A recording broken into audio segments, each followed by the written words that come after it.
Flop हो गया है सोनालिका का प्लान, मिट गई है शिवांश और प्रार्थना के बीच की सारी दूरियां, हुआ दोनों के बीच में रोमांस। कुमकुम भाग्य का आने वाला ट्विस्ट होने वाला है बेहद ही रोमांटिक, जहां आपको देखने को मिलने वाला है कि भाई अब शिवांश ने प्रार्थना को कुछ ऐसा कह देता है जिसके चलते बहुत बड़ा झटका लगता है प्रार्थना को। शिवांश ने कह दिया है प्रार्थना से कि वो सोनालिका से जल्द ही शादी कर लेगा, जहाँ प्रार्थना कहती है कि मैं ये होने नहीं दूंगी, मैं इस शादी को रोकूंगी। लेकिन शिवांश कहता है कि कैसे रोकूंगी, तुम्हारा क्या हक है, हमारा डिवोर्स हो चुका है। लेकिन प्रार्थना कहती है कि नहीं, अभी भी जो है ये मामला जो है कोर्ट में चलेगा, इसीलिए अभी तक मैं आपकी पत्नी हूँ और मेरे होते हुए आप दूसरी शादी कर ही नहीं सकते हैं। जहां पर अब सोनालिका जो है वो ये जान जाते हैं कि प्रार्थना को रेड से यानी कि चूहे से बहुत डर लगता है। ऐसे में यहाँ पर वो ढेर सारे चूहे जो है कमरे में छोड़ देती है ताकि यहाँ पर प्रार्थना डरे। लेकिन इसका उल्टा ही होता है, शिवांश जो है वो प्रार्थना को अपनी बाहों में ले लेता है क्योंकि प्रार्थना को बहुत डर लगता है,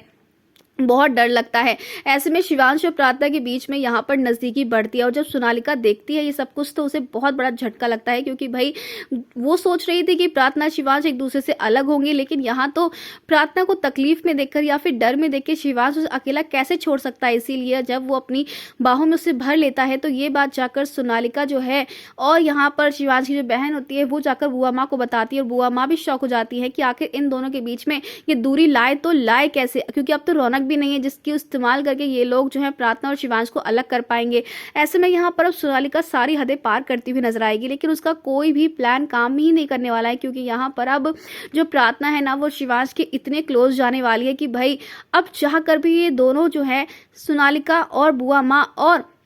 शिवांश की बहन ये लोग मिलकर भी नहीं अलग कर पाएंगे, क्योंकि जल्द ही अब यहाँ पर प्रार्थना और शिवांश की एक रोमांटिक नाइट होने वाली है जहाँ प्रार्थना अब जल्द ही प्रेग्नेंट भी होती हुई नजर आएगी। जी हाँ दोस्तों, शो में अब बहुत इंटरेस्टिंग मोड आने वाला है क्योंकि अब प्रार्थना फाइनली माँ बनने वाली है और ऐसे में यहाँ पर शिवांश जो है प्रार्थना को संभालता हुआ नजर आने वाला है। यानी कि अब यहाँ पर नई कहानी की शुरुआत भी हो सकती है, क्योंकि प्रार्थना और शिवांश का जब बेबी आएगा तो भाई अब जल्द ही आपको देखने को मिलेगा कि इनका डिवोर्स तो होने से रहा, उसी के साथ साथ अब प्रार्थना का सिर्फ एक ही मकसद होने वाला है, वो होने वाला है कि शिवांश को उसके असली परिवार तक पहुंचाना, बुआ माँ का असली चेहरा बाहर लाकर उन्हें इस घर से निकलवाना। फिलहाल दोस्तों आप है कितने एक्साइटेड आने वाला ये धमाकेदार ट्विस्ट देखने के लिए, हमें कमेंट के शेयर करें। क्या आप चाहते हैं कि जल्द से जल्द यहाँ पर शिवांश और प्रार्थना एक ही हो जाए और दोनों का रोमांस दिखाया जाए, तो हमें कमेंट करके बताएं। ऐसी टीवी के लेटेस्ट अपडेट के लिए चैनल को सब्सक्राइब करना ना भूलें।